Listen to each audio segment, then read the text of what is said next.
Merry Christmas! J'espère que vous allez bien. Aujourd'hui on se retrouve dans une nouvelle vidéo pour parler de quelques règles à suivre, entre guillemets bien sûr, pour survivre à Paris. C'est vrai que quand je suis arrivée ici, il y a 2-3 trucs qui m'ont un peu dérangée et auxquels je m'y suis fait, puisque c'est ma 3e année sur Paris.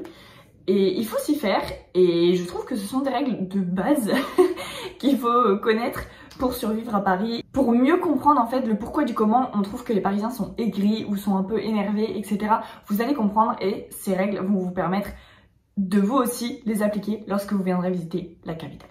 Le premier point, c'est qu'il faut être déjà préparé psychologiquement à payer minimum 10 € votre cocktail lorsque vous venez dans certains arrondissements. Alors pas partout, ça va dépendre. Pour ceux qui ne savent pas, il y a 20 arrondissements à Paris et évidemment il y en a des plus huppés que d'autres entre guillemets. C'est même pas entre guillemets, il y en a clairement des plus huppés que d'autres, on va pas se mentir. Et donc de ce fait, s'il y a des arrondissements où vous allez payer plus ou moins cher vos cocktails et vos bières, etc. Exemple tout bête, hier soir j'ai été boire un verre avec une copine et elle m'a dit ah bah ce bar là il est un petit peu cher, etc. Dis-moi si c'est trop cher. Et je suis arrivée dans ce bar et je lui ai dit mais non mais c'est pas cher. Pour moi c'est pas du tout cher, les cocktails étaient à maximum 10 € et les bières étaient à 8. Donc voilà, une pinte à 8 €, non c'est pas du tout choquant. Au contraire, chez moi je suis dans le 15e, par contre la pinte elle est à 8 € minimum. Donc voilà, faut être préparé psychologiquement à ça. Pareil pour les restaurants, ça va pas être les mêmes prix selon les arrondissements. Juste être préparé à ça, vous allez payer énormément le contexte, l'environnement dans lequel vous serez. Ça paraît tout bête comme conseil mais c'est vrai, faut être préparé, il faut pas se dire oh là là d'où Jésus qu'est-ce que c'est cher. Non, vous venez à Paris, si vous venez dans le 15e, vous allez être près de la Tour Eiffel, forcément vous allez payer le contexte et l'environnement dans lequel vous serez. Donc voilà, vous pouvez être choqué le premier jour et faire oh là là, un coca à 5 € c'est cher. Et puis bon, au bout d'un moment, stop quoi, c'est plus drôle à la fin. Une deuxième règle, entre guillemets, pour survivre sur Paris, c'est qu'il y a des endroits en tant que femme qu'il faut éviter. Alors je dis en tant que femme, mais en tant que personne seule. Par exemple, notamment près de Châtelet, du centre commercial Châtelet, Abbesse, Barbès. Enfin voilà, je vais pas tous vous les faire, mais en général on part surtout de Châtelet puisque c'est un centre commercial et c'est vraiment un endroit très sympa autour de Châtelet, le centre commercial. Vous avez le Marais et tout ça, c'est super sympa, mais c'est vrai qu'être toute seule au niveau du centre commercial autour, c'est pas forcément un endroit que je conseillerais. Donc faut juste éviter, et puis après il y en a d'autres qu'il faut éviter, mais lui je dirais que c'est le principal puisque c'est le plus connu, le plus touristique. Et puis on va rarement tout seul aux alentours de Abbesse et Barbès puisque c'est pas très loin de Montmartre, et donc voilà, on y va rarement seul. Mais voilà, c'est juste un petit tips. Un autre conseil qui n'est pas trop de la survie à Paris, mais c'est un conseil lorsque vous venez habiter sur Paris, ne pensez pas que vous allez avoir un salaire plus élevé qu'ailleurs. On m'a souvent dit, moi j'ai jamais été persuadée de ça, mais je m'en rends compte maintenant que je cherche un travail, mais on m'a toujours dit qu'à Paris on était un petit peu plus payé que dans d'autres villes. C'est pas vrai. Alors peut-être qu'avant ça l'était, mais maintenant avec l'inflation et tout, les entreprises essayent de faire des économies, etc. Donc moi personnellement j'ai énormément de mal à trouver des boulots bien payés ou du moins de manière décente. Autre chose qu'un SMIC, j'ai du mal. Ou un petit peu au-dessus, j'ai du mal à trouver un job qui paye à peu près bien selon les compétences qu'on a évidemment. Si vous n'avez pas de diplôme au-delà du baccalauréat, il est difficile pour vous de demander un salaire à 2000 net par exemple dès votre entrée sur le marché du travail. Mais c'est vrai que lorsqu'on cherche un travail de bureau 35 heures semaine, je me suis jamais dit qu'on allait être mieux payé ici qu'ailleurs et c'est vrai. Et même si dans le même temps avec ce conseil, même si sur Paris il y a beaucoup plus d'offres qu'ailleurs, il y a aussi beaucoup plus de demandes, donc c'est pas plus facile de trouver un boulot sur Paris. Voilà, je vous le dis. J'ai un ami qui cherche du boulot dans une autre ville de France et qui a eu beaucoup plus d'entretiens que moi actuellement à Paris. Faut pas avoir des grandes attentes lorsque vous venez chercher du travail sur Paris, que ce soit au niveau du salaire ou au niveau des offres qui vont vous être proposées. Un autre conseil pour survivre à Paris, c'est ne pas être étonné si les gens ne s'excusent pas lorsqu'ils vous bousculent sans faire exprès dans la rue. On en discutait avec une copine il y a quelques jours parce que vraiment c'est quelque chose qui nous énerve. Et en plus là en ce moment il fait pas beau, il pleut, il y en a qui sont en déprime hivernale, tout ça. Bon pour moi la déprime hivernale c'est en hiver, donc en janvier, février, pas en mois de décembre. Mais anyway, c'est pas le sujet. Il y a des gens que l'on bouscule dans la rue sans faire exprès. Je trouve que lorsqu'on est bien élevé, les deux parties s'excusent. Peu importe à qui c'est la faute, même parfois on ne sait même pas à qui c'est la faute, on rentre dans l'autre sans faire exprès. Les gens ici ne s'excusent pas, c'est affolant, c'est vraiment affolant. C'est-à-dire que l'amie avec laquelle j'ai discuté il y a 2 jours de ça, une dame lui est littéralement rentrée dans l'épaule, lui a fait mal et ne s'est absolument pas excusée. Et par réflexe, mon amie s'est excusée. C'est vrai que voilà, je trouve que lorsqu'on est bien élevé, on a le réflexe de s'excuser. Limite, parfois, certaines personnes vont vous lâcher un petit ou un petit alors que c'est clairement de leur faute, ou bien même si c'est pas de leur faute, tu t'excuses un petit peu. Je sais pas, c'est peut-être quelque chose de bête à souligner et peut-être que ça arrive aussi dans d'autres villes, mais c'est vrai qu'à Paris il y a énormément de monde. C'est une toute petite ville Paris avec beaucoup de gens. C'est vrai qu'on se marche rapidement dessus et donc ouais, c'est vrai que rentrer dans des gens, ouais, c'est possible, ça arrive, mais c'est pas grave. Enfin, je veux dire, excusez-vous, ça ne coûte rien de s'excuser en fait. Là, on va un petit peu plus rentrer dans le comment survivre à Paris, dans les conseils. Et le 5e point, c'est marcher vite ou marcher sur le côté. Les Parisiens, on dit qu'ils sont pressés et c'est vrai, l'environnement parisien n'est pas forcément propice à le sourire, la gaieté, blablabla, surtout en hiver. Je sais pas pourquoi, c'est vraiment une ambiance générale. Donc oui, les Parisiens, on va avoir tendance à marcher vite dans la rue. Et c'est vrai que en tant que touriste, vous avez tendance à marcher lentement, mais ce qui est complètement normal. Genre vous êtes dans la découverte de la ville, vous n'êtes pas dans la même dynamique que les Parisiens qui ont un boulot. Et même d'ailleurs, moi qui n'en ai pas à l'heure actuelle, je marche quand même vite dans la rue. J'ai énormément de mal à me promener. Et les touristes, vous regardez un peu, enfin les touristes regardent un peu partout et tout ça, et je trouve ça génial parce que c'est vrai que notre ville reste quand même belle, mais mettez-vous sur le côté.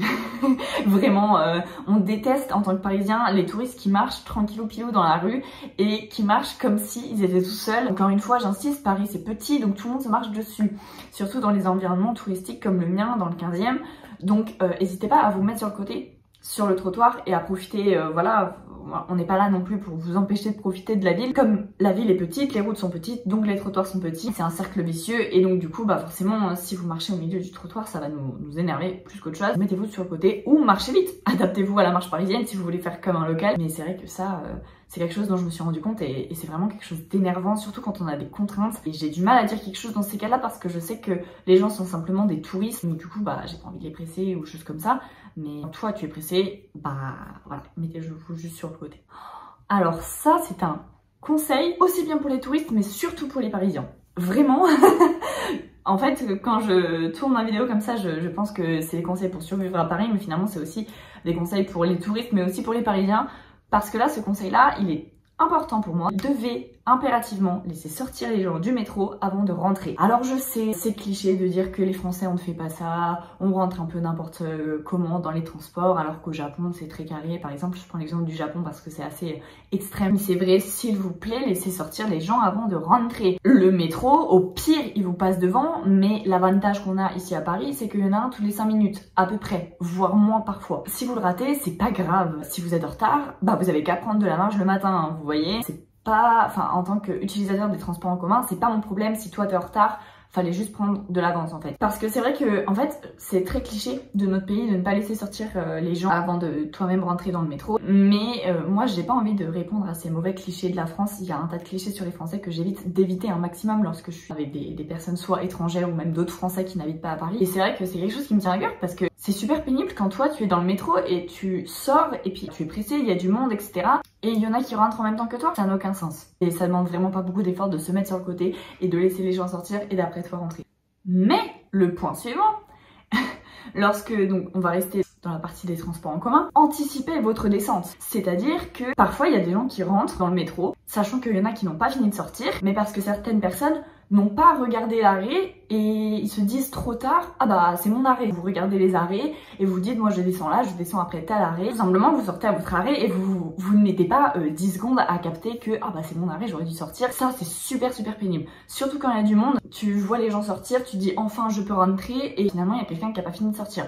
Donc voilà, anticipez juste votre descente, surtout quand il y a du monde. Vous signalez aux gens à côté de vous, attention je vais sortir.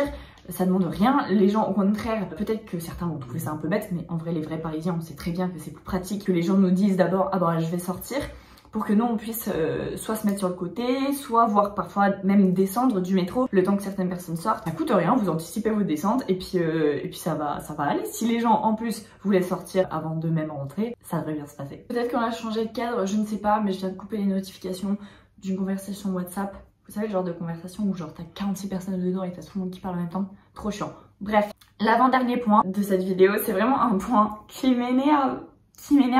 En même temps, je peux pas en vouloir aux touristes parce qu'ils ne savent pas. Maintenant, vous allez savoir. En fait, parfois, ça me paraît logique. Vous allez comprendre pourquoi. Lorsque vous arrivez au terminus d'un métro, il y a en fait, le métro, forcément, comme il y en a que un qui arrive, il n'y en a pas un autre qui repart puisque c'est le même métro qui va repartir à l'envers. Vous pouvez sortir en soi des deux côtés. Il y a un côté pour sortir et un côté pour rentrer. Je donne l'exemple tout bête de Charles de Gaulle Étoile, le terminus de la ligne 6. Pour le coup, j'y vais assez régulièrement à cette station. Et les gens, ils arrivent, ils voient forcément un côté du quai avec plein de monde et un côté avec personne. Et bon, comme c'est vrai qu'en général, le quai où il y a plein de monde, c'est le quai où tu ouvres la porte et toi tu sors et les autres rentrent. Ça doit être un réflexe pour les gens, ce que je comprends. Encore une fois, je le comprends. Mais il y a un quai où il y a personne.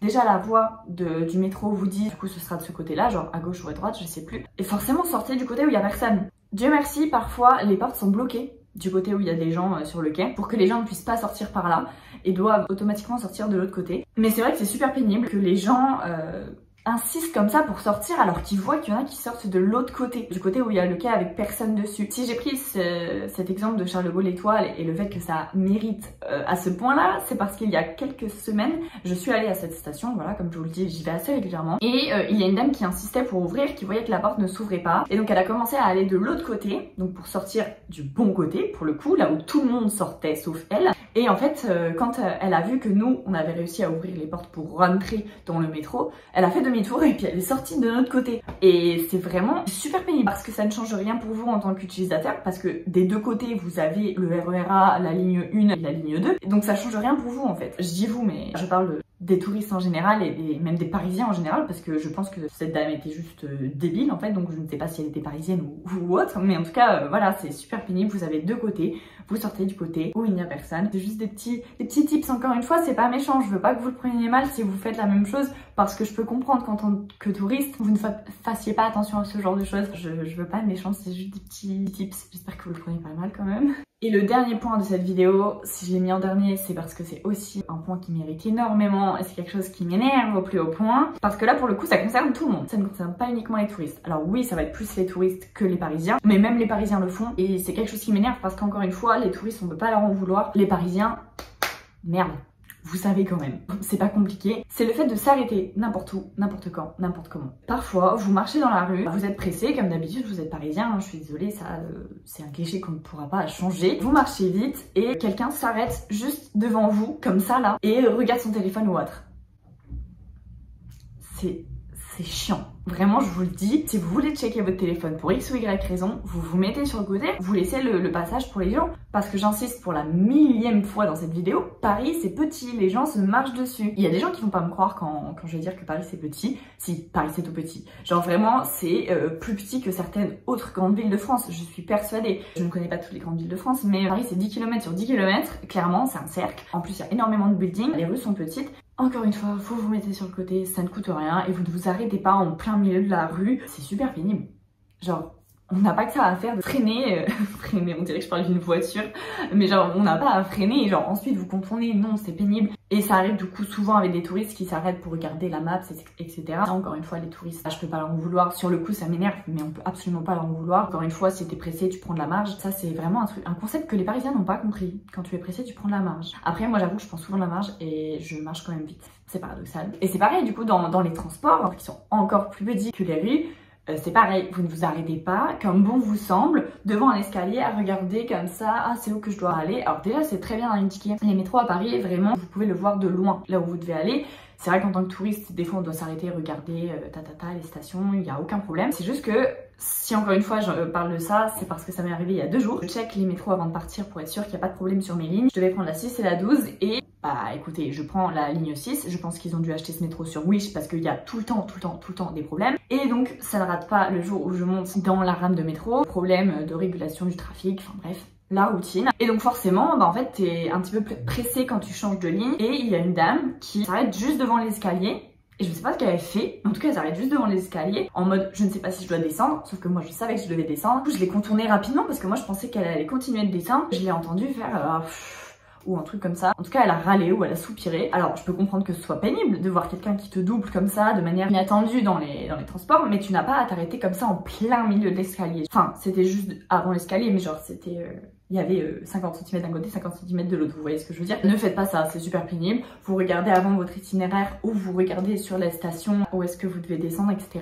C'est vraiment quelque chose, c'est insupportable. Encore une fois, je ne blâme pas les touristes. Les touristes, c'est complètement compréhensible que vous soyez un petit peu perdu, surtout lorsque vous êtes touriste étranger, que vous ne parlez pas forcément la langue. Bon, vous ne regarderez pas cette vidéo, mais bon, anyway. Mais c'est vrai que c'est des petits réflexes à prendre en fait. Peut-être que tout ce que je viens de vous dire, vous allez vous dire que c'est un peu méchant et que c'est pas des réflexes qu'on peut acquérir en une semaine ou 2 semaines. Même honnêtement, Paris, tu peux visiter ça en 5 jours. Donc du coup, ça peut paraître un petit peu tatillon, et même si vous respectez, on dirait que je donne des ordres, mais pas du tout. Même si vous ne respectez pas, entre guillemets, ce que je viens de vous dire, ces petits tips en fait pour tout simplement éviter que les gens vous râlent dessus lorsque vous êtes à Paris. C'est pas grave, c'est juste qu'il faut comprendre le pourquoi du comment. Nous, en tant que Parisiens, on est énervé facilement, rapidement. Ce n'est pas forcément pareil pour tous les Parisiens. Moi, je suis pas née à Paris. J'ai vécu la majorité de ma vie en Bretagne. Une magnifique région saine avec des gens polis, gentils. C'est vrai que j'ai le réflexe de m'excuser quand quelqu'un me bouscule, par exemple.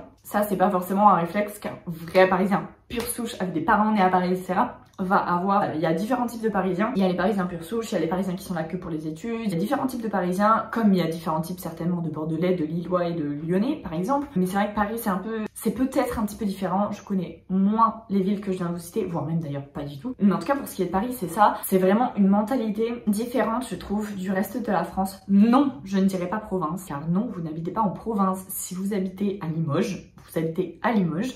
Je suis désolée, mais je déteste les gens qui disent province, donc on va éviter de dire province. Mais voilà, c'est vrai que c'est une mentalité différente, c'est un environnement différent. Il faut comprendre que Paris, c'est un environnement stressant. Peu importe que vous soyez pressé ou pas, que vous ayez des choses de prévues ou pas, c'est stressant. Je vais vous donner un autre exemple. L'autre jour, j'étais en FaceTime avec un ami sur mon téléphone et je suis sortie prendre l'air tout simplement parce que... Autre truc à Paris, ne vous attendez pas à avoir une bonne connexion partout. Voilà, moi j'ai une connexion nulle. Mais nul, c'est un truc de malade. Donc du coup je suis sortie à l'extérieur pour être en capacité de tout simplement faire un fast time avec mon ami. Et je lui ai dit que je voulais aller me balader du côté de la Tour Eiffel. J'ai dit balader et au final j'ai marché super vite jusqu'à la Tour Eiffel en fait. Mon but c'était d'arriver à la Tour Eiffel. C'était pas de profiter de l'environnement qu'il y avait autour. Faut dire aussi que j'habite dans le 15e, un arrondissement très touristique, surtout du côté de la Tour Eiffel, forcément. Mais on a du mal à conscientiser le fait que l'on puisse se balader dans notre ville. J'aime beaucoup Paris, c'est une très jolie ville. Hier, j'ai fait de chez moi à Bastille à pied, ça m'a pris 1h30. Bon, j'étais pas toute seule, parce que toute seule, je pense pas que j'aurais fait, mais j'étais pas toute seule. Mais on passait dans des endroits vraiment très mignons de Paris. J'ai beaucoup aimé. En plus, on était un petit peu chill puisqu'on n'avait pas un horaire précis, c'était juste pour aller boire un verre. Donc c'était pas comme pour aller au travail. Mais c'est vrai que de manière plus générale, je ne trouve pas que ce soit un environnement sain dans lequel vivre. Je dis pas que c'est impossible de vivre à Paris, sinon je serais pas là depuis 3 ans et je continue d'y vivre. Même si je souhaite partir un jour de Paris, j'ai pas envie de partir forcément demain. Je verrai là où la vie me mène. Vous avez vraiment besoin d'une vidéo update de ma vie. Il faut vraiment que je conclue cette vidéo. Mais pour conclure cette vidéo, Paris c'est vraiment un environnement différent de là où vous habitez vous, si vous n'habitez pas en région parisienne. Et même d'ailleurs, la région parisienne, on parle de région parisienne, mais vous avez Paris-Centre et vous avez la Pampa de l'Île-de-France en fait. Pour moi, dire j'habite en Île-de-France, ça veut pas dire que vous avez le même caractère qu'un vrai parisien. Il faut que j'arrive à conclure cette vidéo. J'espère que vous avez compris ce que je voulais vous dire. J'espère que vous n'avez absolument pas mal pris parce qu'il n'y avait absolument rien de méchant. C'était vraiment plus pour donner des petits tips et pour vous faire comprendre aussi pourquoi nous les Parisiens parfois on réagit comme ça. Parce que oui, je me considère un peu comme parisienne quand même, parce que j'ai pris tous les tips que je vous les ai dit juste avant. Pour moi c'est des tips qui me paraissent logiques, qui pour moi sont rentrés maintenant dans mon quotidien. Le seul point sur lequel je ne suis pas parisienne, c'est que moi je suis quelqu'un de poli et de souriant, c'est-à-dire que oui, ça m'arrive de sourire dans les transports, ça m'arrive de rigoler dans les transports lorsque je suis avec mes amis ou même toute seule lorsque je lis des messages. Et oui, je m'excuse lorsque je bouscule quelqu'un sans faire exprès ou que quelqu'un me bouscule. C'est le seul point sur lequel je ne suis pas parisienne. Il faut que je conclue cette vidéo pour la 4e fois, je vous le dis. Le montage va être très long, je le sens. J'espère que vous passez un très bon mois de décembre. Je vous souhaite vraiment un très joyeux Noël à tous, même si on n'est que le 10 décembre. Pour moi, c'est Noël depuis 1 mois et demi déjà. Et puis on se voit très vite dans une nouvelle vidéo. Pensez à vous abonner, à liker la vidéo et à commenter. Sur ce, je vous fais des bisous et je vous dis canavo.